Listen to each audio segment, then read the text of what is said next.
a apóstola Cris. Vamos aplaudir o Senhor e o apóstolo... A apóstola. Vamos aplaudir o Senhor. Antes dela começar a pregar. Ó, vamos tirar uma foto.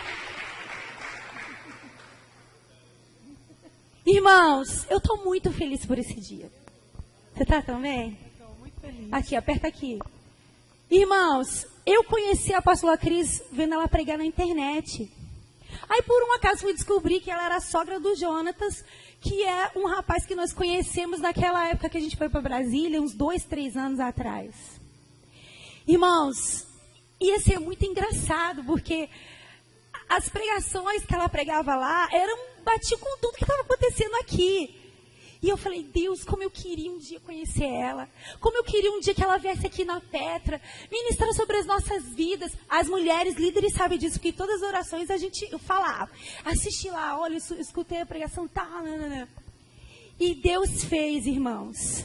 Deus fez. Tudo que é gerado em oração, Deus realiza. Amém? E assim, hoje a gente conversou bastante. Eles foram na casa. Sabe que horas começa o culto lá na Obreiros de Cristo, em Recife? 4h da tarde. Sabe que horas termina o culto? 10:10. O pessoal vai embora, vai ficar assustado. Não. Irmãos, que vergonha. 4h da tarde começa o culto e vai até às 10. É povo que tem sede e fome de Deus. Amém? É esse povo daqui, amém, irmãos? Eu profetizo em nome de Jesus. Então, você tem total liberdade, apóstola, para trazer a palavra, o recado de Deus para esse lugar. Amém? Senhor, eu te louvo e te agradeço pela vida dessa mulher, Senhor. Pela história que ela viveu, Senhor. Porque hoje ela é, Senhor, um vaso de honra, Senhor, que glorifica o teu nome, Pai. Ela viveu tudo isso, Senhor, para que hoje ela estivesse aqui trazendo essa palavra para nós. Eu te agradeço, Senhor, porque o Senhor realiza sonhos. Eu te agradeço, Senhor, porque o Senhor faz muito mais do que um dia nós poderíamos imaginar. Senhor, usa mesmo a tua filha, Senhor, com poder nessa noite. Que a tua igreja esteja quebrantada, sedenta, cheia de expectativas para aquilo que o Senhor tem para derramar para nós nessa noite. Em nome de Jesus nós oramos. Amém. Amém. A paz do Senhor, amados. É uma alegria enorme estar aqui. Eu realmente não conhecia essa família Petra. E quando eu cheguei aqui ontem à noite, cheguei no finalzinho do culto, porque a gente chegou no aeroporto, atrasou o avião, essas coisas. E quando eu cheguei aqui, a unção ainda estava aqui, do que vocês receberam ontem à noite. E eu já fiquei apaixonada pela igreja. E aí eu acho que com louvor, a gente podia ter ficado com louvor o tempo todo, gente, porque o louvor é bom demais. Olha, que louvor profético. Eu disse, não, podia ser esse culto só de louvor. E a segunda coisa é, vocês não se preocupem, porque eu não vou fazer isso com vocês, de ficarem até 10 horas da noite. Isso é propaganda, profeta Renata. Mas assim, uma alegria muito grande. O Senhor tem dado essa graça, essa misericórdia dele, da gente cada vez conhecer mais e mais a nossa família espalhada na terra. E quando a gente entra na família que tem o mesmo DNA, testifica, né? Aquela coisa assim que a gente sabe que é da mesma linhagem, é uma testificação muito grande. E aconteceu isso realmente comigo e com o Fofinho esse dia. As conversas e tudo que a gente falou, o chamado, é tudo muito parecido. Então, uma alegria tão grande. Eu até disse assim a Fofinho no hotel: ó, Fofinho, eu não sei porque eles trouxeram a gente para cá. Ah, perdão, você não é Fofinho aqui. Tá bom. Você é só meu fofinho. Aqui você é pastor Cláudio, apóstolo Cláudio, tá bom. É porque lá na igreja só chamam ele de fofinho, eu já me acostumei, aí fico falando que ele é fofinho, mas ele não é fofinho para vocês não. Tá bom? Ele é apóstolo Cláudio. Mas, gente, eu falei para ele no hotel, o que é que a gente veio fazer aqui? Esse povo está tão ungido, está tão preparado, eles são tão lindos, a igreja é tão poderosa. Eu não sei o que é que a gente veio fazer aqui. Mas quer dizer, o Espírito Santo sabe, né? Vai ver que era a gente se conhecer. Então, mas é uma alegria muito, muito grande. Eu tenho uma palavra aqui que eu fiquei pedindo ao Senhor: Pai, o que tu queres? O que tu tens com eles? O Senhor tem tanta coisa com vocês, gente. O mal do profeta é que a gente vê o amanhã. E a gente fica muito maluco com as coisas que Deus vai fazer. Porque o profético, ele não vê o hoje. Ele vê o amanhã. Ele tem uma dimensão do amanhã. E quando a gente entra num lugar e não vê o lugar como ele é hoje, e vê o que ele vai ser amanhã, a gente fica muito tomado da glória de Deus, né? A gente fica muito, e assim, desde que eu entrei aqui, o Senhor me tomou e começou a me mostrar o amanhã. E a gente estava hoje lá numa mesa de madeira gostosa, no quintal da casa, gente. Isso é bom demais, isso é família, né? E quando a gente estava conversando ali, o Espírito Santo começou a falar comigo da unção que estava sobre essa igreja, da unção que estava sobre esse casal, da unção que está sobre os casais que têm apoiado, as famílias, os homens e mulheres, aqueles que sofreram, aqueles que estão aqui porque vieram dos lugares difíceis. E não é à toa que o nome dessa igreja é Petra, né? Porque é uma rocha mesmo, é um lugar de refúgio, é um lugar de socorro. E é um lugar onde há firmeza. Não é um lugar onde tem uma palavrinha assim, para vocês ficarem, né? Eu acho que vocês, alguns, até perdem o sono no dia de domingo. Eu entendo isso. Não é aquela palavrinha assim, vai para casa que tá tudo bem. Não é aquela palavrinha, não, eu mudo, eu morro. Tem alguma coisa em mim muito errada. Então, o nome da igreja é muito de confronto. Porque essa pedra, onde ela cair, vai destruir mesmo, se não tiver no propósito do Senhor. Então, tudo em vocês é muito profético. E é muito maravilhoso a gente estar hoje e amanhã aqui com vocês. Em nome de Jesus. Eu queria pedir para orar. Eu sempre gosto de orar sempre, orar sem cessar. Orar sempre, porque sem o Senhor nada podemos fazer. Uma dependência total, completa e absoluta da presença de Jesus. A presença dele é que faz a gente estar aqui. A gente louvou por causa dele. A gente ceia por ele, a gente é batizado por ele, a gente tem uma Bíblia por causa de Jesus, a gente está de pé por causa de Jesus, a gente vai à eternidade, não porque lá tem uma rua de ouro, mas por causa de Jesus, que está na eternidade, né? Então é por ele e para ele são todas as coisas. Ele é o alfa, o ômega, o princípio e o fim. Ele é aquele que era, o que é e o que há de vir. E não há nenhum outro além dele. E todo joelho se dobrará e toda língua confessará que Jesus Cristo é o Senhor. Ele é o Senhor. Que maravilha! Que bênção a gente estar aqui. O diabo perdeu e Jesus é o Senhor. Não é? O diabo perdeu, o diabo está revoltado. Porque ele perdeu você, ele perdeu esse espaço, ele perdeu esse microfone, ele perdeu esse chão, ele perdeu as máquinas, ele perdeu os celulares, ele perdeu essas roupas, ele perdeu tudo. Tudo que está aqui Jesus comprou. E o melhor, Jesus resolveu o seu passado e comprou o seu futuro. Então, de uma forma ou de outra, a gente é mais do que vencedor em Cristo Jesus. Pai, eu te agradeço, Pai, pela igreja Petra. Ó Deus, eu te agradeço que em Pinga tem um lugar, Pai. Em Pindamonhangaba tem um lugar onde a tua glória se manifesta. E essa glória está aqui, Pai. Porque nós entramos nessa casa hoje e sentimos a tua presença. Sentimos a tua glória. Tivemos uma experiência com o Leão e fomos inundados pela presença dele. Nós queremos agora te louvar, Pai. Te agradecer por cada vida aqui, ó Deus. Por cada história, por cada destino. Ó Deus, porque você nos comprou, porque você nos selou com o Espírito Santo da promessa, que é a garantia do que há de vir. Obrigada, Senhor, porque grandes coisas o Senhor fará, não por causa das pessoas que vêm aqui, não por causa de nós, mas por causa do teu Filho Jesus, porque tu queres glorificar o teu Filho mais uma vez.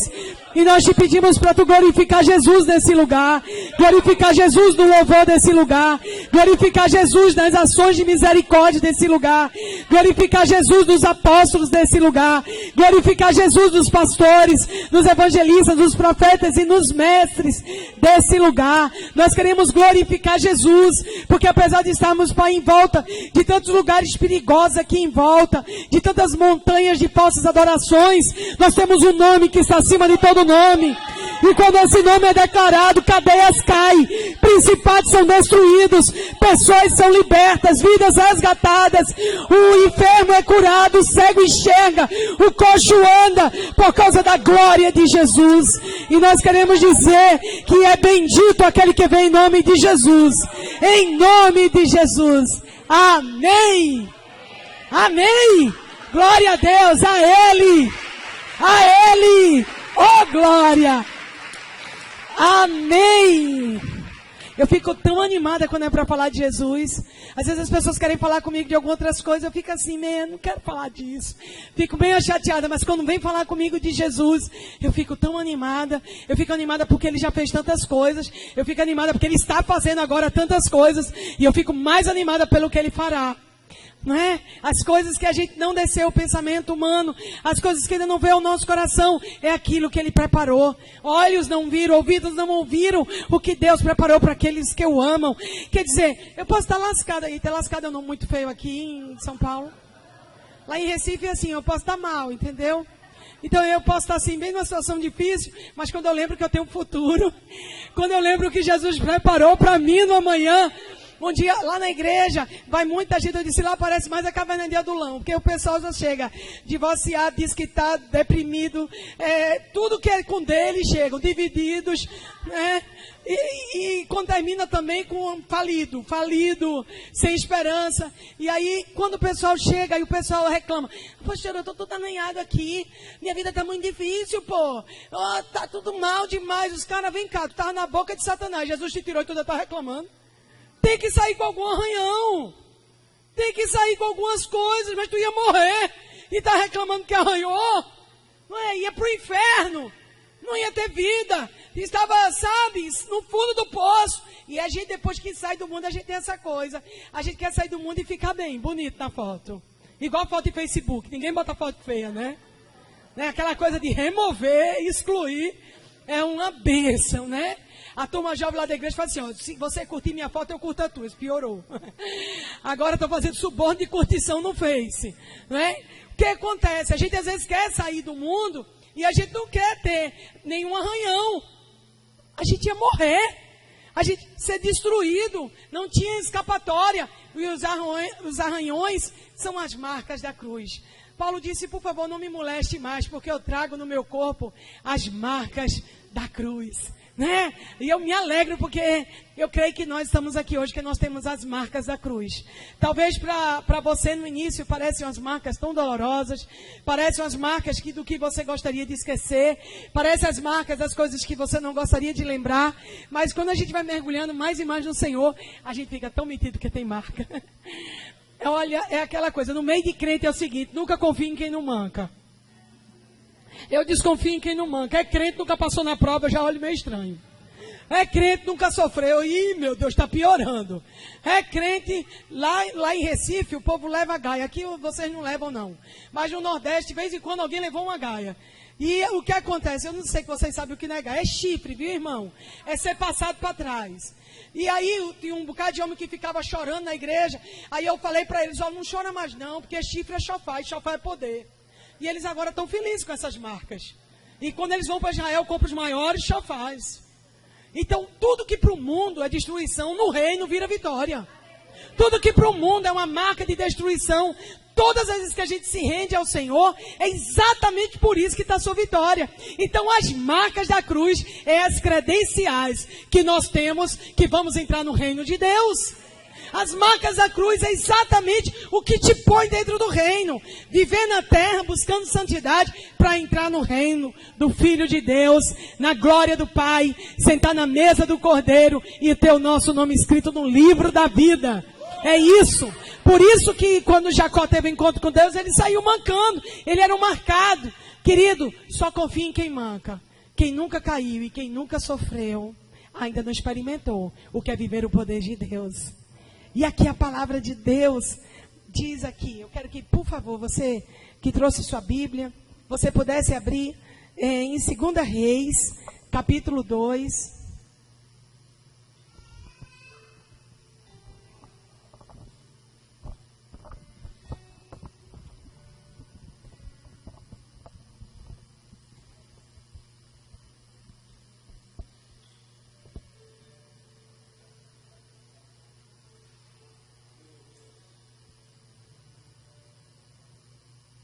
Amém.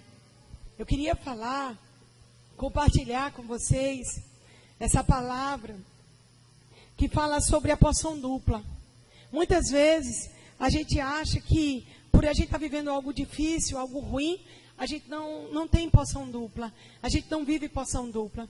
E essa palavra fala um pouco das fases e transições na vida do cristão. Então ela fala de Gilgal, de Betel e de Jericó.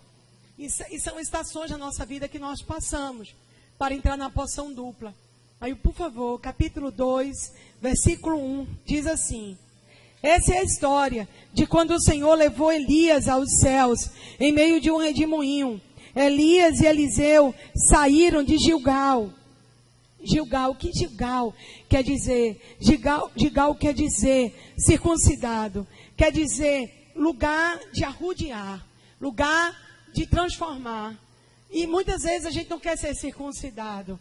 Não é? A gente vê na Bíblia que Paulo não fala mais da circuncisão física, até porque isso foi uma questão que deu o primeiro concílio de Jerusalém, lá em Atos 15. Um grande problema da igreja é porque eles achavam que precisava da circuncisão física, e eles estavam falando de uma circuncisão espiritual. Eu sei que vocês estão bem treinados nisso, porque a escola é de Timóteo. E Timóteo foi circuncidado por Paulo, porque ele precisava de um pai. Ele precisava estabelecer a autoridade do pai. E a dificuldade de a gente escolher um pai é porque o pai tira a nossa carne, né? A gente quer ter pai para dar mesada, quer ter o pai para dar o carro. A gente quer ter pai para levar para passear, mas na hora que o pai chega para cortar a carne fora, a gente diz: eu não sei se você é meu pai, não. Se rebelde, já vai para outra igreja ali da esquina, porque lá o pai não corta nada. E o cortar da carne é exatamente a hora que você vai saber se você é pai ou não da pessoa. É exatamente aí que você vai descobrir se é filho ou se não é. É exatamente nesse lugar, porque pai tira a carne e você fica porque foi tirado a carne e você confia nele como pai. Que bem que tem pai que aleja, né? Tem pai que amputa, bichinho, deixa eu nuco. Mas o pai verdadeiro, o pai espiritual, o pai que é treinado, ele faz essa circuncisão. Então Gilgal é o primeiro lugar onde Elias parou com Eliseu, porque Elias era um pai para Eliseu. Elias representava essa paternidade na vida de Eliseu, e ele precisava levar Eliseu para o lugar da circuncisão, para o lugar de arrudear, para o lugar de circuncidar, para o lugar que ele tinha que passar por aquela estação.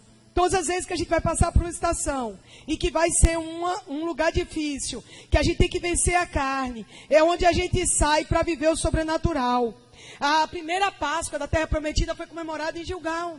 É o lugar onde eles celebram o novo. É um lugar onde você abandona o velho. Porque quando a gente anda no velho, a gente anda meio amargurado, a gente anda meio triste, a gente anda meio abatido. Quando você vê uma pessoa meio amargurada, meio triste, meio abatida, é porque ela está no velho, não está no vinho novo ainda. Porque vinho novo é doce. O vinho novo doce precisa de odres novos para colocar vinho novo. E esse vinho novo que entra na nossa vida, culto após culto, momentos após momentos que a gente está na casa do Senhor, é Ele que deixa a nossa vida doce. Não é as circunstâncias que deixam a nossa vida doce. Não é a nossa casa que deixa a vida doce. Não é o trabalho que deixa a nossa vida doce. O que deixa a nossa vida doce é vinho novo. Por isso que Jesus é vinho novo, Ele é doce. E cada vez que eu estou na casa do Senhor e estou recebendo vinho novo, e estou entrando nesse vinho novo, eu estou saindo da amargura, eu estou saindo do passado, eu estou saindo do que é velho, eu estou saindo dos lugares difíceis. Então não é lá fora, é aqui dentro. O vinho novo acontece aqui dentro. Eu estava lendo um pouco, porque a gente viveu tabernáculos agora há pouco tempo, e a gente sabe que o vinho precisa ser doce, o vinho novo é doce. E uma das coisas do melhor vinho novo doce é quando a casca foi bem pisada. Porque ela libera nutrientes que deixam o vinho mais doce. Quando a carne da uva não é rompida e ela não é bem pisada, o vinho não é da melhor qualidade. Então quer dizer, uma estação em Gilgal que a gente entra onde a nossa carne é esmagada. Onde a nossa carne é rompida, para que ela se misture com a consistência da uva e gere o melhor vinho doce. Então, quanto mais a uva é pisada, quanto mais a uva é machucada, melhor é o vinho, melhor é a qualidade. Né? Deus não quer você como uva, querida, Ele quer você como vinho. Ele não quer você, a uva no caixa é linda, mas ela precisa ser transformada em vinho. Porque o propósito de Deus para as nossas vidas é sermos vinho novo, não é ser uva. Você pode ser uma uva linda, no cacho, enfeitando a prateleira, sabe? Pode virar uma uvinha de aniversário de açúcar, não sei se vocês têm aqui, surpresinha de uva, mas você não vai cumprir seu propósito. Você só cumpre seu propósito quando você é transformado em vinho. Só quando você é vinho novo, é que você cumpre o propósito do Pai. E esse processo é um processo que nós passamos. Esse processo de Gilgal. Elias tinha que levar Eliseu para esse lugar. Elias tinha que remover de Eliseu toda a estrutura do passado, toda a amargura. Vocês acham que Elias foi um pai fácil para Eliseu? Gente, não foi. Nos dias de hoje, com certeza, Elias ia ser medicado. Provavelmente iam dar algum remédio a Elias. Elias foi para a caverna, basta, eu não sou melhor do que meus pais, eu quero morrer. Você precisa de uma terapia, querido, né? Mas ele não precisou de terapia naquela época. Sabe por quê? Porque o sofrimento causado por Deus produz honra e vitória, produz glória. O sofrimento do mundo hoje, ele pode produzir um arrependimento que é falso, mas o sofrimento segundo Deus produz arrependimento que leva à vida. E muitas vezes a gente tem medo de sofrer, a gente vive numa geração que não quer sofrer.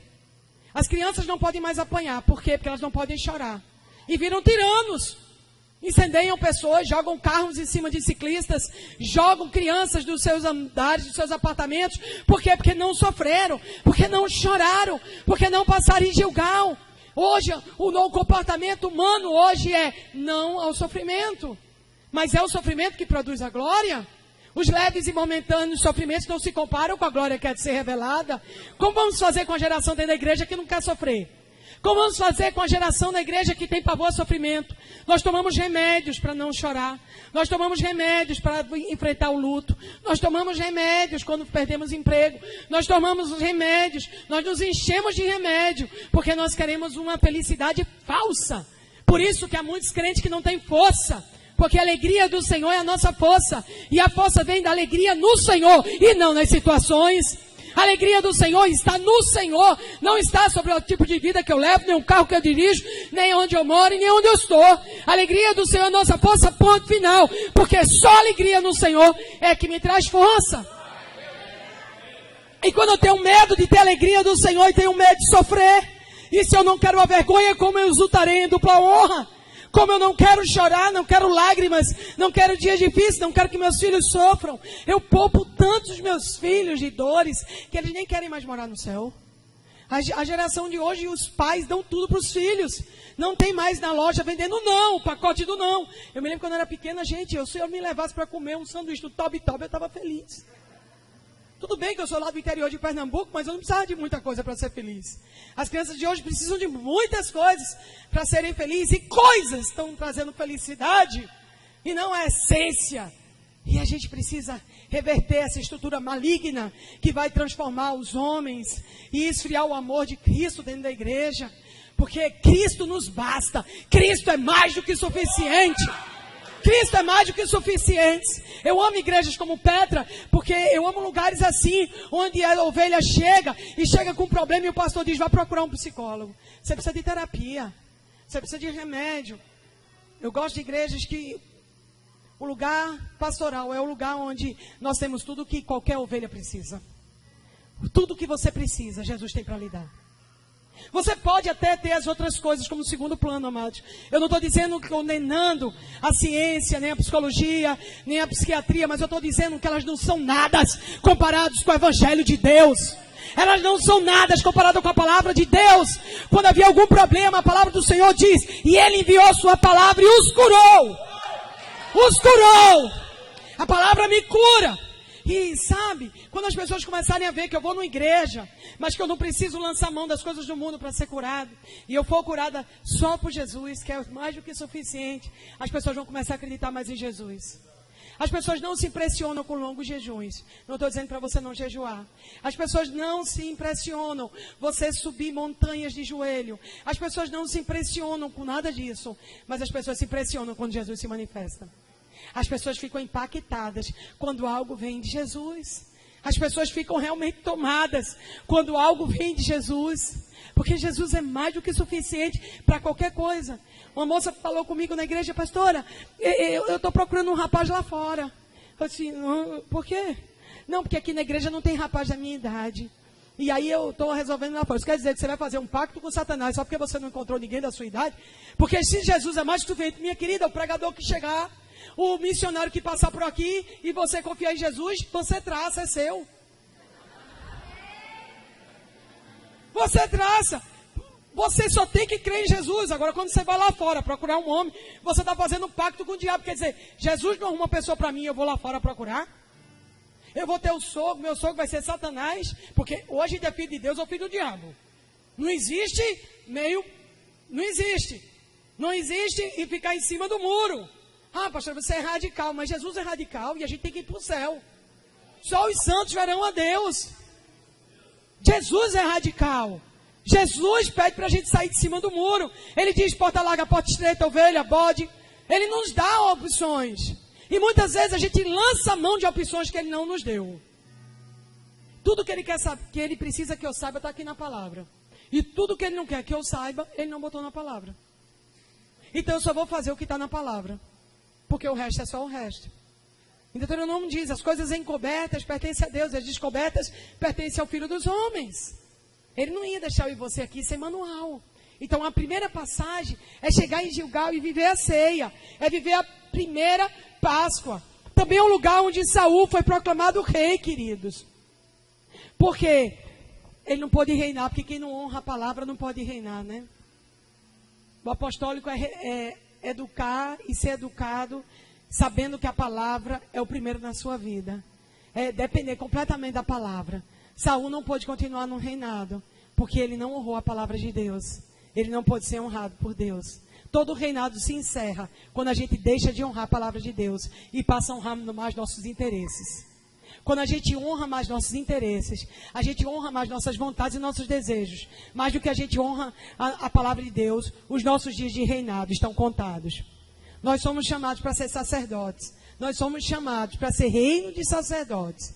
Nós somos chamados para isso. Há uma porção para nossas vidas que é real. Mas a gente só pode ser real se a gente honra a palavra. Por isso que o governo de Saul foi um governo que caiu. Porque ele deixou de honrar a palavra. E diz mais assim, e no caminho ordenou-lhe Elias, aguarda aqui mesmo, porque Yahvé está me enviando a Betel. No entanto, Eliseu respondeu, tão certo como vive Yahvé o Senhor, e como tu vives, não te deixarei. E por isso, desceram juntos para Betel. Amados, Betel, sei que vocês sabem, é casa de Deus. Elias disse, Eliseu, você fica aqui. Aqui tá bom, eu vou ser tomado. Mas Eliseu queria mais.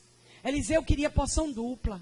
E ele não pode parar. Então, quando a gente quer porção dupla, mesmo que a gente foi circuncidado, e mesmo que a gente saiu num lugar difícil, e mesmo que a gente veio dos lugares de decisões, a gente precisa continuar avançando para a casa de Deus. A gente precisa continuar indo para a casa de Deus. A gente precisa ir para a casa de Deus quando alguém morre, que a gente ama. A gente precisa ir para a casa de Deus. Ezequiel disse, de manhã morreu minha mulher, e à tarde eu fiz como o Senhor mandou.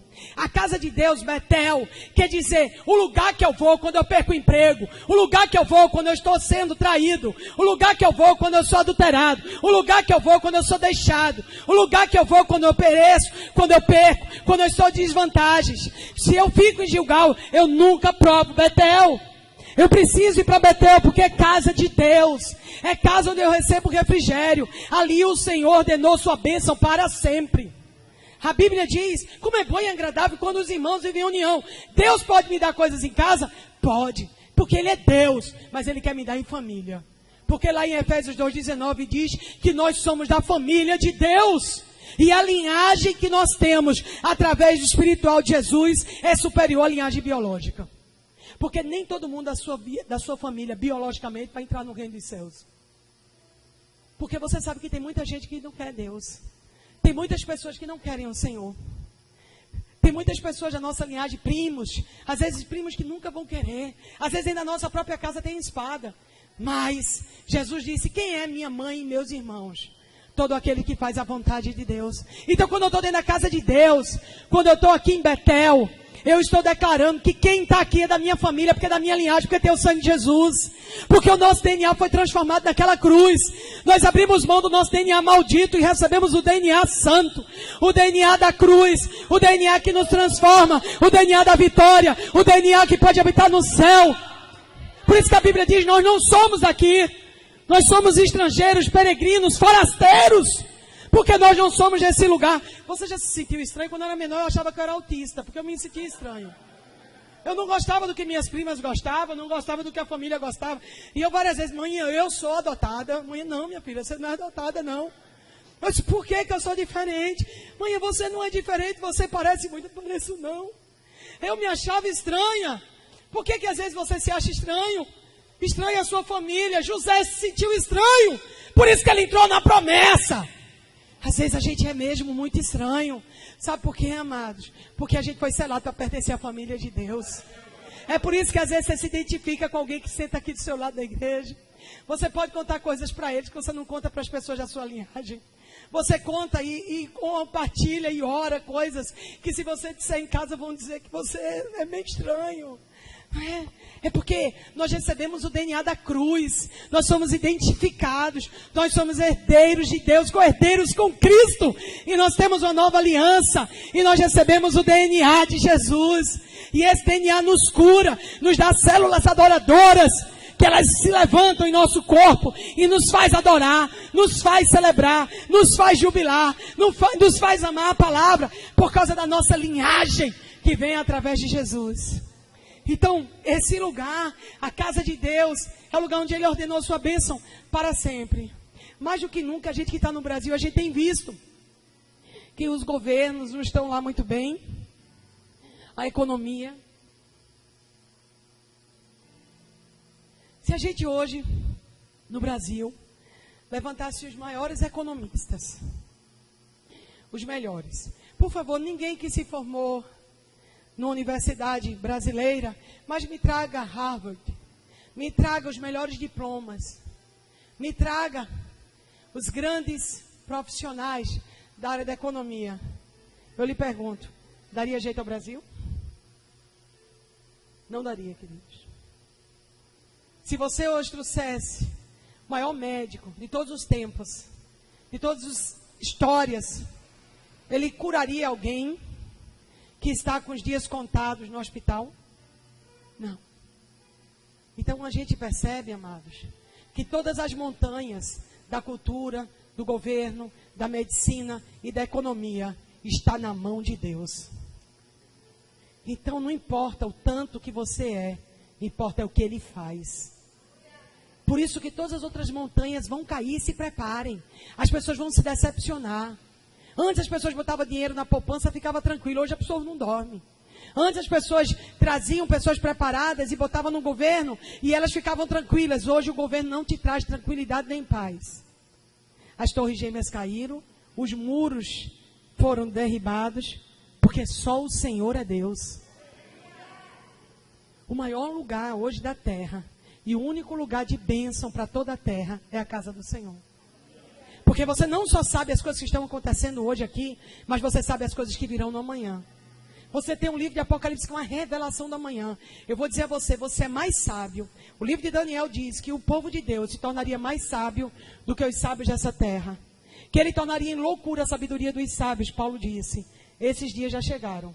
Porque você, como homem e mulher de Deus, e como servo de Deus, e como mulher de Deus hoje, você tem mais sabedoria e mais entendimento espiritual de tudo do que qualquer homem que foi treinado na terra. Então nós somos hoje a referência de Deus. Nós somos hoje o propósito de Deus para essa geração. Você sabe, as coisas vão desmoronar, mas o inimigo não poderá prevalecer contra a casa do Senhor. A Bíblia diz isso. Enquanto tudo vai cair em descrédito, a casa do Senhor vai permanecer de pé. A que estiver firmada na rocha, que é Jesus. Porque a que não tiver, o fogo vai passar também. E é isso que torna a igreja poderosa, gloriosa. É isso que torna a igreja o baluarte da verdade. É isso que torna a igreja a referência dos santos, a Assembleia dos Santos e aprisco das ovelhas. Porque da casa do Senhor sai a direção. A Bíblia fala que de Sião sairá a lei.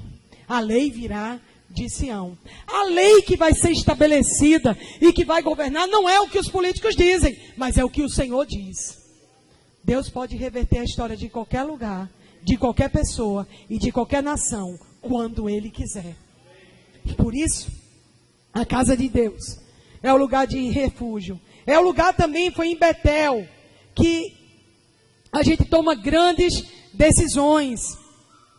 A Bíblia diz, Jacó teve encontro com Deus em Betel. Abraão edificou um altar em Betel. Saul retirou a palavra e fracassou em Betel. Quer dizer que Betel, a casa de Deus, é o lugar que define fracasso ou sucesso. O mesmo sol que endurece o barro, derrete o gelo. Tem gente aqui que entra e é derretido pela palavra. Tem gente que entra e é endurecido pela palavra. Betel é lugar de decisões. Se você vai ter fracasso ou sucesso na vida. Betel é lugar onde vai determinar onde seus filhos estarão daqui a 20 e 30 anos. Betel é lugar onde determina o fim dos seus dias. Não importa bem como você começou. Às vezes a gente tem um começo meio complicado, né, gente? Às vezes o nosso começo, a nossa história nunca é muito fácil, nunca é muito bom. Mas não importa o começo, importa é o fim. Não importa não. A Bíblia diz que o que é importante é como eu termino. A Bíblia diz que o que importa é o que eu faço com o que me aconteceu. Coisas ruins vão acontecer. O que eu faço com o que me acontece? Eu construo ou destruo? Eu progrido ou eu regrido?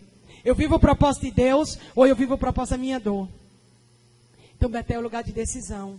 Betel é o lugar onde eu vou ver o que o Senhor preparou para mim mais na frente.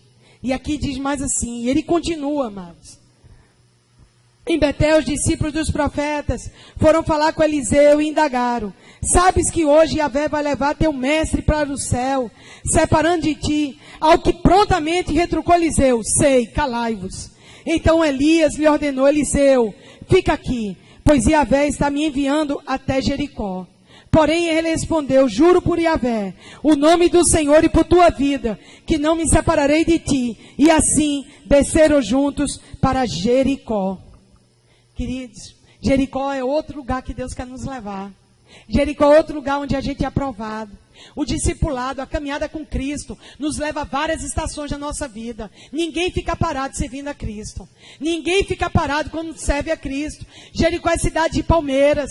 Jericó é lugar de confronto. Jericó foi a primeira muralha e o primeiro gigante que Josué teve que enfrentar depois da morte de Moisés. Jericó muitas vezes é aquela situação que levanta a nossa vida, que a gente está cansado, está dizendo, eu não estou mais aguentando. Quando ele disse aos discípulos, calai-vos, sabe o que ele estava dizendo? Por favor, não aguento mais. Cale a boca que eu não quero mais ouvir isso. Sabe aquelas situações que você diz, é tão difícil, mas aí vem uma pior? Sabe aquela coisa, prova de crente é assim, se eu não aguento mais, aí vem uma pior. Tem situação na nossa vida que é o Jericó, que é o lugar exatamente do confronto. Você sai para Gilgal é o lugar de circuncidar a carne. Betel é casa de Deus, decisões. Se eu vou prosperar ou se eu vou ficar, não deve. Mas Jericó é cara a cara com o diabo. Jericó é sentir o hálito do inferno. Jericó é o confronto onde a nossa fraqueza é revelada. Jericó é o lugar onde as minhas limitações ficam expostas. Onde as situações da minha vida que eu não gostaria que ninguém soubesse, elas são abertas publicamente para serem tratadas. Quantas coisas nós temos? Quantas vezes a gente tentou segurar um problema, esconder um problema, varrer a casa redonda, para a gente não varrer quadrado, deixar as sujeiras nos cantos. E o Senhor vem e varre quadrado a casa e diz, essa sujeira desse tempo todo agora vai ser tratada. Essa sujeira, essas coisas da sua vida, que o tempo todo você tentou mascarar, que você tornou religiosas, que você permitiu que tivesse cara de igreja. Eu quero dizer a você que isso não é cara de igreja, isso é cara de velho, isso é cara de vinho velho, isso é cara de amargura. E chega o tempo que a gente tem que tratar coisas antigas. Chega o ponto que você é confrontado ao ponto, ou trata ou morre, ou atravessa ou morre, onde não há mais opção. Onde todas as nossas motivações, elas são testadas. Deus quer nos tratar ao ponto onde o inimigo não tenha nada para nos acusar. Deus quer que eu e você possa andar de uma forma onde o inimigo não tenha nada para nos acusar. Quando ele apareceu, Jesus disse, o príncipe do mundo está vindo aí, mas ele não tem nada de mim e eu não tenho nada dele. Não ter nada do inimigo é ter autoridade espiritual para mandar o inimigo sair.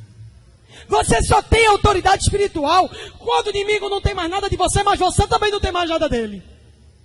Porque a autoridade espiritual não é medida pelos lugares que você foi, nem pelos livros que você leu, e nem pelo tanto que você fala de línguas, mas é pelo tanto que você obedeceu. Autoridade espiritual não fala de tamanho de espada, não fala de gritos, não fala de apostolado, ela fala de obediência. E quanto mais eu obedeço, Jesus não teve problema nenhum com a cruz, queridos. A cruz não era um problema para Jesus, dá uma olhada, pensa nisso. Ele disse: Pai, se possível, afasta de mim esse cálice. Qual era o cálice? Era a cruz. Mas não faça como eu quero, mas como tu queres. A vitória de Jesus não foi ter ido para a cruz. A vitória de Jesus foi ter obedecido para ir para a cruz. A nossa vitória contra o inimigo não é o lugar que a gente vai, mas é o quanto a gente obedece ao lugar que ele nos manda ir. A única vitória da cruz é obedecer, ainda que seja para eu sofrer. A única vitória da cruz não é cruz, é obediência. É obediência de ir ao lugar onde Deus nos manda. É obediência de fazer o que Deus nos manda. É obedecer quando você vai sofrer. É obedecer quando você está em desvantagem. O que foi que aconteceu com aquela moça linda, Ruth? Ela tinha um problema, ela era viúva. Ela tinha um problema, ela tinha uma nora, uma sogra viúva. E Ruth estava vivendo uma situação difícil na vida dela. Noemi não tinha mais nada. Ela disse: me chama de amarga, porque eu perdi meu marido. Eu perdi Quilion. Eu perdi os meus filhos. Quilion quer dizer enfraquecido. O outro filho se chamava Elion e era adoecido, enfraquecido e adoecido. Vê que família abençoada. E Noemi disse: não me chame mais. Não me chame mais, porque eu sou amarga. Mas Ruth era amiga, porque o Ruth quer dizer amiga. Ruth quer dizer amiga. E amigo, sabe, gente? Amigo. Amigo é aquele que fica quando todo mundo vai embora. Amigo, quando Deus chamou Abraão, meu amigo, era algo muito íntimo. Por isso que é tão sério ser amigo. Que a gente, quando diz que é amigo, a gente tem que ser como Ruth. E Ruth disse: não me peça para te deixar. Não me peça para te desamparar. Eu não vou ganhar nada com isso. Ruth não ia ganhar nada, queridos. O que é que ela ia ganhar com a mulher viúva e velha, que não podia casar de novo? Qual era a vantagem que ela tinha de seguir Noemi? Nenhuma. Mas elas seguiam. E porque não havia vantagem nenhuma, ela obteve todas as vantagens que poderia receber na terra. Veio Boaz, veio Obed, veio a descendência de Jesus, veio a restauração, veio a alegria. Ela precisou catar espigas de milhos em lugares de pobre, em lugares de dificuldade. Quando a gente obedece, nem que a gente vai pedir esmola junto. Quando a gente obedece mesmo sofrendo. Quando a gente obedece, a maior autoridade da igreja não está em falar em línguas, não está em profetizar. Tudo isso é muito bom, mas é cosquinha. A maior autoridade da igreja é quando a igreja começa a obedecer. A maior autoridade da igreja é quando a igreja começa a obedecer. Sabe por quê, queridos? Porque no céu não vai ter línguas, não vai ter profecias, mas vai ter todos os obedientes. Vai ter todos os obedientes. Aqueles que obedeceram. Jesus disse: vocês dizem que me amam, mas não fazem o que eu mando. Vocês não fazem o que eu mando. Eu quero conhecer Jesus ao ponto de fazer o que Ele manda. Porque eu só posso obedecer quem eu conheço. Eu só posso descobrir o que Jesus quer se eu mergulhar na presença dEle. Aí eu vou poder obedecê-lo. O que Jesus quer que eu faça? Será que eu não estou fazendo hoje algumas coisas que Jesus não mandou eu fazer, por isso que eu estou cansada? Será que eu não estou fazendo algumas coisas hoje que Jesus nunca me pediu para fazer? Será que não tem pessoas da minha família que eu estou fazendo coisas por ela que Jesus disse que eu nunca deveria fazer? Alguns limites que eu não dei, algumas situações mal resolvidas que eu fui levando, e talvez por isso que essa pessoa demora tanto a se converter, demora tanto a vir para o Senhor. Eu me lembro que Deus me pediu uma coisa bem difícil ultimamente, esse ano, que era deixar de trabalhar com meu irmão. E aquilo me doeu muito. Eu acho que doeu mais em mim do que doeu nele. Porque eu assumi, mesmo sendo irmã caçula, eu assumi a autoridade sobre a vida dele, e acabei sendo pastora dele, acabei sendo a tutora dele, cuidando dele. E eu achava que ele não ia sobreviver naquele negócio de cartório, se eu não estivesse ali trabalhando com ele. E foi muito difícil para mim obedecer ao Senhor. Porque obedecer para mim, eu passei por todos os textos da Bíblia, e um deles dizia: aquele que não cuida da sua família é pior do que o descrente. Você está vendo isso aí? E eu comecei a falar com o Senhor sobre vários versículos bíblicos, porque a gente é perigoso, crente é perigoso. Ele arruma versículo bíblico para fazer o que quer. crente é uma raça perigosa. Ele negocia com o Senhor assim, com o versículo bíblico. E o Senhor continuava dizendo para mim, deixe. Eu ia para lá, o carro quebrava. Eu ia para lá, era situação difícil, confusão. E toda vez que eu orava, o Espírito Santo falava para mim, é para sair. Mas eu não queria sair. Eu não queria sair porque eu estava bem no papel que eu exercia, me anulando para Cristo, para fazer a vontade dos homens. Eu queria exatamente fazer a vontade dos homens. E eu dizia que eu me anulava era por Cristo. Um dia eu descobri que eu não me anulava por Cristo. Eu me anulava para o meu irmão. Eu me anulava para fazer a vontade do meu irmão. Um dia eu criei coragem. A gente estava com a viagem marcada para a Alemanha, para ir fazer um congresso de cura e restauração da noiva. E ele disse a mim, você não pode ir. Como você vai? Você vai deixar aqui o trabalho, você vai deixar tudo que está acontecendo. Naquele dia o Senhor disse, essa é a sua porta. Se você passar, você será abençoada. Se você ficar, eu retiro a minha mão de sobre o seu chamado, sobre o seu ministério.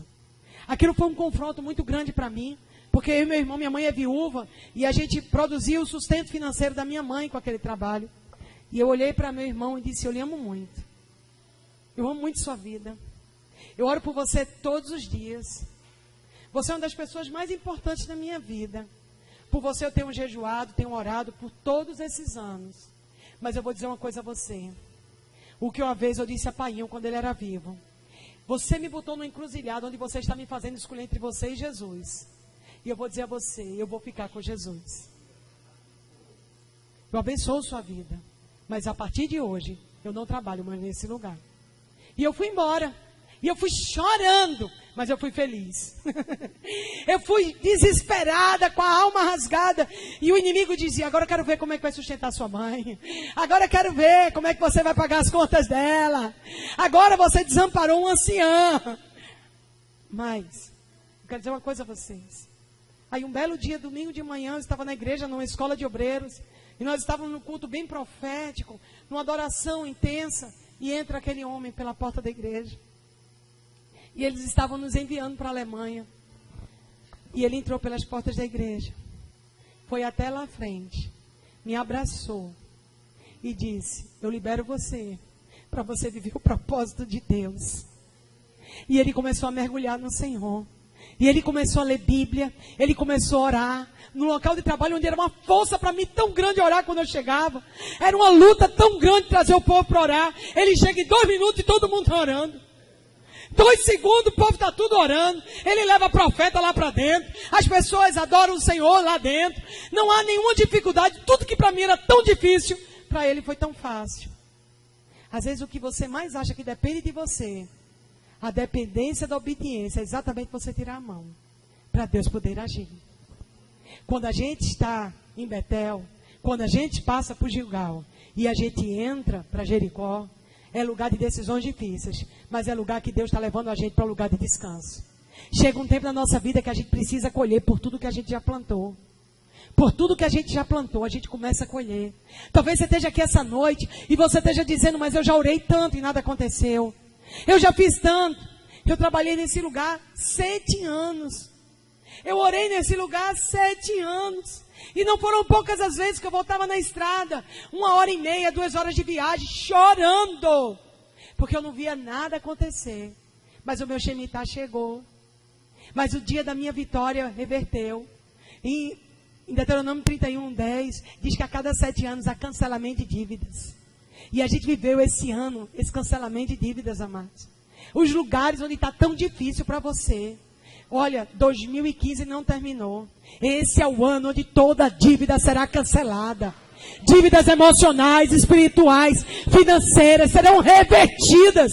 E as bênçãos do Senhor vão entrar nos lugares onde estava 7 anos fechado. Lugares que há 7 anos estava aprisionado. Lugares que estavam 7 anos preso.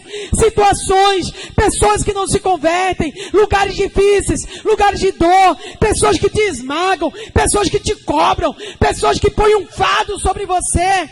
Não aceita, porque Deuteronômio 31:10 diz que 2015 é o ano onde todo fardo e toda dívida é retirada do povo de Deus. E nessa casa, Petra, tem povo de Deus firmado na rocha, onde há cancelamento das estruturas de opressão do maligno, em nome de Jesus.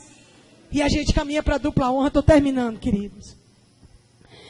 E então, Elias lhe ordenou: Eliseu, fica aqui, pois Yahvé está me enviando até Jericó. Porém lhe respondeu: juro por Yahvé, o nome do Senhor e por tua vida, que não me separarei de ti. E assim desceram juntos a Jericó. Jericó é o lugar onde Josué viu as muralhas, onde Jesus foi tentado por Satanás. A tentação de Jesus foi em Jericó. É a primeira cidade inimiga que o povo de Israel precisa enfrentar. Mas é também um lugar onde Deus escolhe Raabe e tira ela do lugar de prostituta e faz ela ser filha de Deus. É o lugar onde aquele que não estava na linhagem, é o lugar aquele que é o improvável, é o lugar aquele que não teve chance até hoje, é o lugar onde aquele que ainda não foi honrado, é o lugar que aquele que ainda não viveu a vitória, é o lugar onde ele começa a viver, é o lugar onde ele começa a receber a promessa de Deus. Quando se olha para Raabe, o que é que ela tinha, amado, para pertencer à tribo de Israel? Ela não tinha nada. Ela não tinha nada. Isso nos lembra o que nós somos. O que nós tínhamos para pertencer à família de Deus? Nada. O que nós éramos para pertencer à família de Deus? Nada. Não é pelas nossas credenciais, é por causa da promessa. A igreja e as promessas e o propósito de Deus não vem das nossas vidas enquanto você achar que merece. As promessas e o propósito de Deus, eles acontecem quando você tem certeza que você não merece. Quando você tem certeza que não pode ser o escolhido. Porque é pela graça, não é pela lei. É justamente estar na graça. É receber de graça. Olha para nós. Eu sempre digo, meu Deus, eu era pior da minha casa. Deus sempre começa com o pior. Eu tenho certeza que quem está aqui era o pior da família. Se você veio, quanto mais o resto. E o pior é que é aqueles que pensam assim. Quando eu escutei isso a primeira vez, eu disse: eu não sou a pior da minha casa, não. É, sim. Porque você é tão orgulhoso que pensa que não era o pior. Então você é. Porque aquele que é humilde diz: não sou eu, não. O que é humilde é: sou eu mesmo. Mas o que é orgulhoso, meu irmão, é muito pior do que eu. A minha tia é muito pior do que eu. Meu pai é pior do que eu. Querido, você é orgulhoso, é você. O seu pensamento lhe traiu. Esse é o propósito de Deus. É escolher aquele que para o mundo não é. Aquele que para o mundo não tem valor. Por isso que quando a gente passa nesses 3 estágios, a gente começa a ser aprovado para entrar no estágio novo. E no estágio novo diz assim no versículo 9. Assim que atravessaram, Elias propôs a Eliseu: pede-me o que me queres que eu te faça, antes que eu seja levado para longe de ti. Ao que respondeu Eliseu: rogo-te como herança, porção dobrada do teu poder espiritual. Querido, quando a gente passa por essas provações, por essas lutas, o próximo passo é a porção dobrada na herança. O próximo passo é porção dupla. O próximo passo: você foi traído, você foi abandonado, você enfrentou os muros de Jericó, você foi circuncidado, você esteve na casa de Deus nos dias difíceis, não desistiu de vir para a casa de Deus. Você amou a casa de Deus mais do que você ama o mundo. Achei tão interessante quando o apóstolo Cristo falou: você quer as coisas de Deus, mas você quer dar um beijinho no diabo. Nossa, que frase pronta, profética. Porque muitas vezes é isso que a gente quer fazer na casa de Deus. A gente quer negociar, mas para a porção dupla não vai dar para negociar. Porção dupla não dá para a gente ter as duas coisas. É um lugar de decisão. É um lugar onde a gente vai realmente poder viver o plano e o propósito de Deus. Eu gosto muito quando Deus fala com Samuel. Samuel estava lá bem triste, abatido. E Deus fala: Samuel, me diz uma coisa aqui. Até quando você vai ficar chorando aí?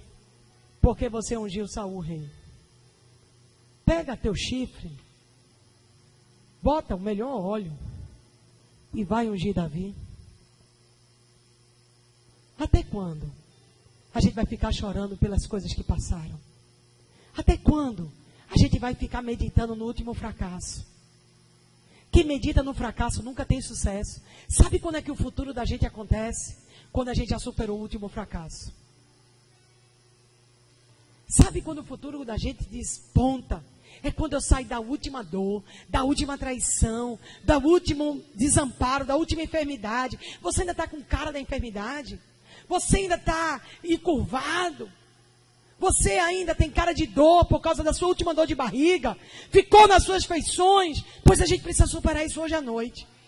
Pois a gente precisa reverter esse quadro essa noite. A gente precisa entrar num Shemitah essa noite. A gente precisa entrar no novo de Deus. Você viu o novo? Eu estou com a minha carne esmagada, mas esse vinho vai ser o mais doce que eu já bebi. Eu estou com a minha carne rompida, eu estou com a minha carne dilacerada, mas eu sei que vai dar o melhor vinho doce que eu já provei. Eu creio que 2015 é a melhor estação. É a melhor estação na minha vida, sabe por quê? Porque ela não terminou. E porque eu estou aqui hoje para declarar que ela vai ser. A gente fica esperando um profeta. Mas o profeta já veio. Jesus é profeta.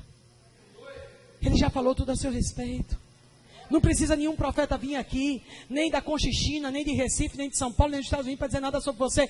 Porque Jesus já disse tudo sobre você. Jesus já disse tudo sobre você.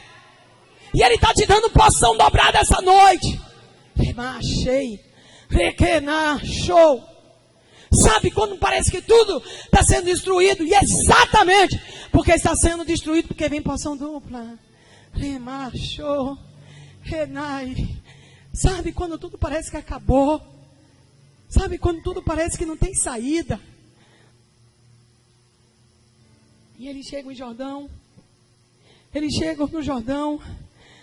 Jordão é um lugar onde Jesus foi batizado. Jordão é um lugar onde ou você sobe ou você desce. Jordão é o lugar onde a paternidade de Deus se estabelece. Jesus não sabia muito bem sobre a vida dele, porque ele tinha firmeza na promessa do Pai, mas os vizinhos se irmavam em dizer: Maria apareceu grávida. Maria casou com José grávida.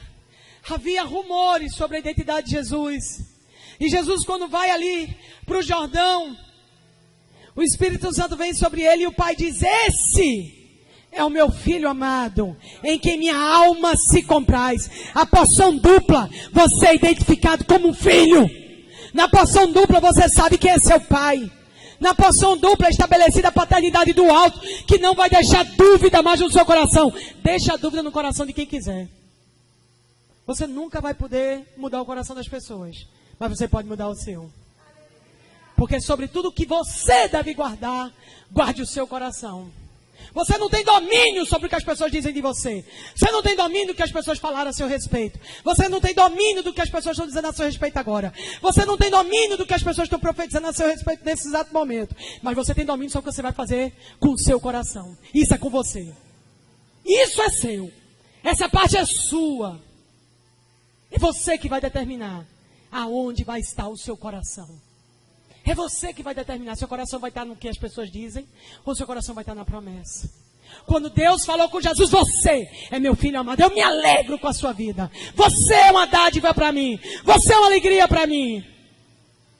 Você é para mim. Você não é o que você faz. Você não é a sua profissão. Você não é o quanto você tem no banco hoje. Você é o meu filho amado. Você é meu filho amado. Isso não é para satisfazer pessoas. Isso é a plena satisfação agora de Deus sobre a nossa vida. Ele está plenamente satisfeito com você. Você está também? Ele está plenamente satisfeito. Você não precisa vir aqui amanhã pregar uma palavra. Você não precisa vir amanhã e limpar o púlpito. Você não precisa vir amanhã e recolher os papéis do vaso, do banheiro. Não, Ele está plenamente satisfeito. Se você fizer qualquer coisa, vai ser por graça. Eu sou tão aceito que eu faço as coisas para Jesus. E isso não está no que eu faço. Está no que Ele fez. No que Ele fez. Então, na porção dupla, Ele entra na herança. Olha aqui o que diz, amados. Elias respondeu: em verdade, pedisse algo muito difícil. Porque ele andou em vários lugares. Andou em dias difíceis. Todavia, se me vires quando eu for levado da tua presença, assim fará contigo. Porém, se não conseguires perceber, o meu arrebatamento não se fará. Enquanto estavam caminhando e conversando, um carro de fogo puxado por cavalos em chamas separou-os um dos outros, e Elias subiu aos céus num redemoinho.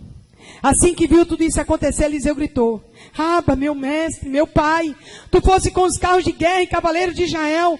E quando já não podia mais segui-lo com os olhos, Eliseu tomou as próprias vestes e a rasgou no meio. Em seguida, pegou a capa de Elias, que tinha caído, voltou e parou à margem do rio Jordão. E havendo tomado o manto de Elias, que tinha caído, bateu com ele nas águas e declarou: Onde está Yahvé, o Deus de Elias? Prontamente as águas se separaram em duas partes. Eliseu passou sobre o solo seco para o outro lado.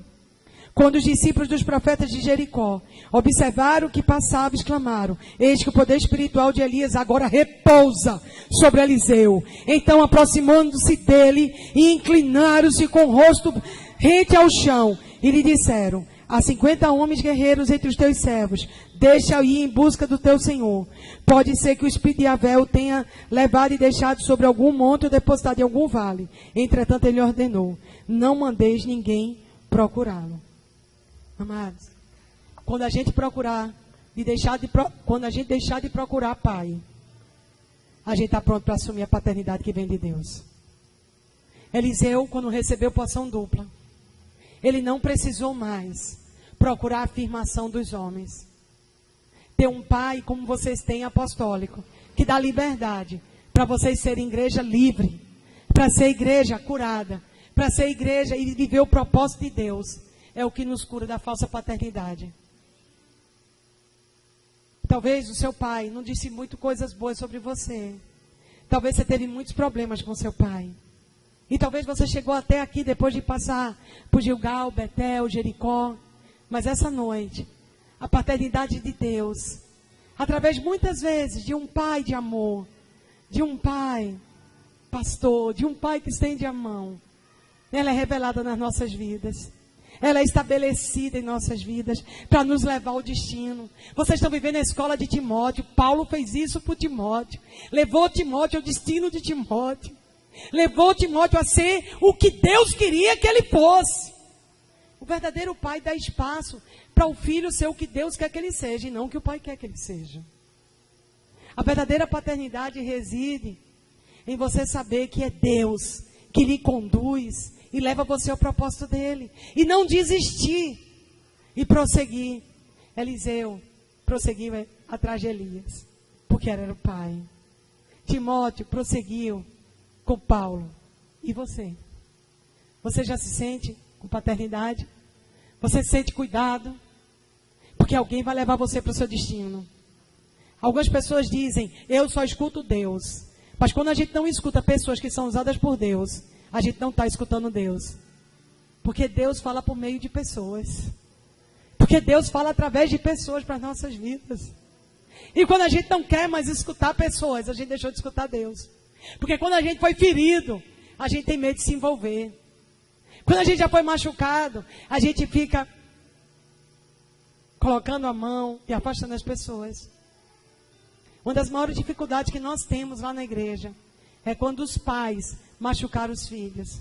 Quando as figuras de autoridade em casa machucaram seus filhos, não os liberaram, não os abençoaram, não os enviaram, não os disseram palavras que lhe fortaleceram. Essas pessoas são as mais difíceis da gente chegar.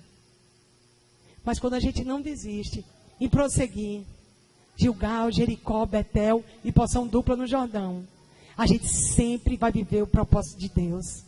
A gente sempre vai viver o propósito de Deus quando a gente não desiste. Não é a última notícia sobre você. Não é a última coisa sobre a sua história. Não é a última coisa sobre a sua vida. Não é a última coisa sobre a sua família. Eu posso começar essa noite a dizer boas coisas ao meu respeito. Eu posso essa noite começar a falar coisas boas ao meu respeito. Eu posso ser uma voz profética na minha vida. Eu posso ser uma voz profética quando eu voltar para minha casa, na vida do meu filho, na vida do meu marido, na vida da minha esposa, na vida do meu pai, na vida da minha mãe. Eu posso começar a dizer coisas boas sobre eles essa noite. Eu sempre digo: você não nasceu na sua família por acaso. Você não nasceu na sua família por acaso. Tem algo maravilhoso de bênção na sua linhagem que trouxe você até aqui. Tem algo poderoso no seu DNA da sua família que trouxe você até aqui. O inimigo quer que a gente concentre nas coisas ruins da nossa linhagem. Mas Deus quer que a gente concentre nas coisas boas da nossa linhagem. Deus quer que a gente concentre nas coisas maravilhosas que Ele estabeleceu na minha linhagem e na sua linhagem. Por isso que essa estação, eu tenho um tempo ainda. Nós estamos vivendo outubro. Nós temos até dezembro para mudar e trazer um Shemitah na nossa história. Talvez seja ligar para alguém. Talvez seja você ligar para sua mãe, para o seu pai. Talvez seja no seu casamento. Talvez seja algo que você não queira fazer. Mas a obediência vai levar você à vitória. A obediência, às vezes você sacrifica, você jejua. Você está sacrificando jejuando. Você está sacrificando, dando ofertas altas. Glória a Deus por tudo isso. Mas Ele quer mais obediência do que sacrifício. Glória a Deus pelos sacrifícios. Sacrifícios de oração, de louvor, de palavra, de dízimos, de jejum. Mas Ele hoje quer mais uma igreja que obedece do que sacrifica. Ele está procurando a igreja que obedece. Porque quem obedece sacrifica sem sentir. Quem obedece sacrifica sem peso. Jejum e não dói. Ora 24 horas e não é um peso, é uma alegria. Quem obedece sacrifica sem peso. Que essa noite a gente possa começar a viver uma estação. Eu sei que essa igreja é poderosa. Eu começo a ver essa igreja invadindo bairros, invadindo lugares. A igreja que tem Joel 2 na intimidade, tem Joel 2 gravada, tem Joel 2 no DNA. E Deus quer aumentar isso aqui. Deus quer aumentar esse povo. Deus quer curar essa geração, porque vai receber muitos outros. Deus quer aumentar. Deus quer trazer cura, quer trazer restauração, porque Ele não quer parar com isso. O que está acontecendo em Petra vai acontecer em muitos bairros, vai acontecer em outras cidades, vai acontecer. Esse louvor que vocês têm, essa palavra profética que vocês têm, essa coisa apostólica de misericórdia que vocês têm, não vai parar aqui. Mas o exército está sendo curado, o exército está sendo restaurado, o exército está passando em Gilgal, em Betel, em Jordão, e está estabelecendo novas dimensões, alargando tendas. É pequeno o que tem aqui, porque vai crescer muito mais. Show. Há uma unção de cura e de restauração nessa casa. Há uma unção de cura, porque o Senhor encontrou verdadeiros adoradores que adoram em espírito e em verdade nessa casa. O Senhor encontrou e Ele se agradou. E quando Jesus se agrada de um lugar, quando Jesus se agrada de um povo, quando Jesus gosta de estar no meio de um povo, e quando Jesus diz que é a casa favorita dEle, você vai ter que gostar, porque Ele vai usar você muito, porque Ele vai tomar café com você, porque Ele vai jantar com você, porque Ele vai dar coisas a vocês, porque Ele vai confiar pessoas a vocês, porque Ele vai confiar viagens a vocês, porque Ele vai confiar o faminto a vocês, porque Ele vai confiar o cansado a vocês. Remachou, requenarabassou, renarabassaramanai, ricandalabassou, renaramai, erebalabassou, ricandalamai.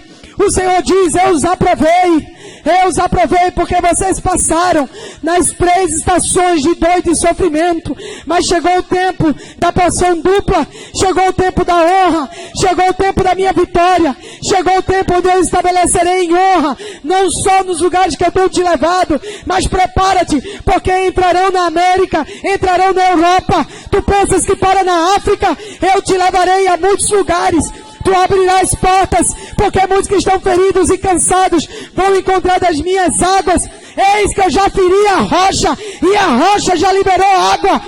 Eis que já feri a rocha e liberei as águas que matam a sede, e não serão como foi no tempo do Egito e nem no tempo do deserto, mas essas águas que brotam, águas vivas, elas não virão como castigo, mas virão como bênção, e beberão e saciarão aqueles que entrarem por essas portas.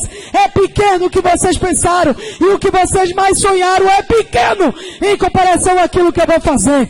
Remassou, erebalabaxerecandalabassou, e o Senhor diz a ti, homem, rimanai erebalabassou. Que eu vou confundir homens, remassou, renarabalabassou, porque teu coração é humilde e me agradou, porque o teu coração desce na minha presença e eu me agrado de ti. Eu te levantei pastor de ovelhas, eu te levantei com a tua para cuidar de muitos, Eu te levantei para fazer grandes coisas contigo na terra. Não é porque tu ama ser grande, mas porque tu ama ser pequeno. Porque tu ama intimidade. Porque tu ama. E tu diz assim, eu não quero mais ouvir, eu não quero mais saber. E eu digo assim, tu vais ouvir, tu vais saber, porque eu vou te enviar. Rebalabachai, rebalabassou, rebalabacere, candalabachei, renaramassou. Eu queria chamar o tocador, o tangedor. Remachou, renarabassou, remanai. O Espírito de Deus está aqui hoje, rompendo as estruturas. Não vai fugir do que o Senhor te entregou, porque Ele diz, tu és Sara, e tu vais gerar muitos para mim. Eu te escolhi do ventre e te dei o teu sonho que tu me pedisse. Porque naquela noite tu clamasse a mim e tu dissesse a mim o que estava no teu coração e eu atendi o teu coração. E eu digo, Ele está pronto. Ele está pronto. E eu te levantei para estar lado a lado e ombro a ombro. E grande será. Porque olha para o passado e porque se preocupa com águas passadas. Avança e estabelece a tenda que eu te disse. Rebalabassou, renarabalabachê. Porque há um leão nesse louvor. Porque um leão está aqui a rugir. Porque essa música vai curar todos quanto aqui entrarem. Remalabachei. Porque não negaram o socorro ao aflito. E não abandonaram o oprimido. E não se esqueceram do faminto. Eu não me esquecerei das promessas que tenho com vocês. Remalamassou. Haverá testemunhos e muitas vitórias serão contadas aqui na frente. Muitos virão e contarão as vitórias que eu darei nos próximos dias. Conta 3 meses e verás o que eu vou fazer com esse lugar.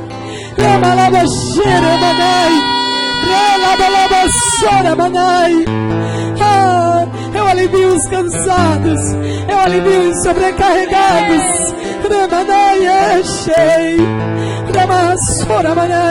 Eu toco em ti, mulher, que tu estás aqui hoje, tua família está destruída, o teu casamento abalado, e tu entrasse para essas portas e dissesse o quão cansado tu estás.